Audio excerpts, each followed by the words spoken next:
warahmatullahi wabarakatuh. Saya Fitri Aliani Putri dari PTI semester 6. Tujuan pembuatan video ini untuk memenuhi tugas mata kuliah Ilmu Lingkungan Sosial dan Budaya. Di sini saya akan menjelaskan manusia sebagai makhluk sosial. Manusia sebagai makhluk sosial. Manusia dikatakan sebagai makhluk sosial karena manusia melampaui batas dan kebutuhan.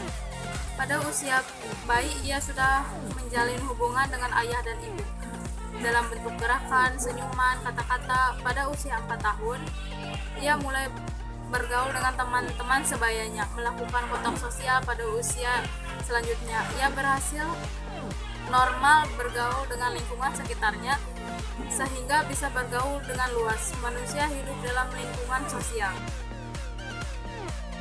Berdasarkan protes di atas, manusia dilahirkan dengan keterbatasan dan manusia narulia membutuhkan hidup dengan manusia lainnya. Manusia sejak lahir dipelihara dan dibesarkan dalam masyarakat yang diambil dalam keluarga. Keluarga terbentuk karena adanya pergaulan antara anggota sehingga dapat diminta agar berkeluarga. Merupakan kebutuhan manusia.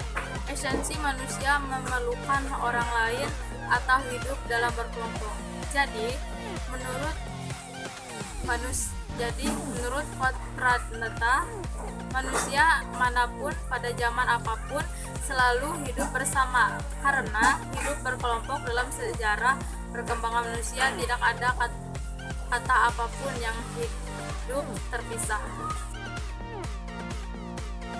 Berita pertama yang akan saya sampaikan di sini terkait dengan pandemi COVID-19 tidak menghalangi kita untuk mengetahui isu-isu hangat yang sedang marak di masyarakat. Diskusi virtual dengan menggunakan aplikasi Google Meet ini akan tampak memudahkan pemateri dalam menyampaikan isi materi yang dibahas. Peserta diskusi berasal dari kalangan mahasiswa, dosen yang hadir untuk mengikuti diskusi virtual ini. Dalam penampakannya, kembali mengingatkan kodrat manusia sebagai makhluk sosial. COVID-19 yang sedang mewabah menyatakan kita bisa dijadikan sarana untuk introspeksi diri, mengingatkan manusia untuk kembali pada kodratnya sebagai makhluk sosial yang senantiasa membutuhkan bantuan orang lain. Berita yang kedua akan saya sampaikan tentang cerita akhir pekan menguji solidaritas di tengah pandemi COVID-19. Di sini saya mengutip dari liputan6.com. Lewat akun Instagramnya, Maya dan grup arisannya telah menyumbangkan alat kesehatan ke sejumlah rumah sakit saat banyak orang yang optimis akan adanya solidaritas Maya dan sahabatnya. Memberi secara harapan, solidaritas atau gotong royong sebenarnya ialah jati diri bangsa. Hamdi menjelaskan,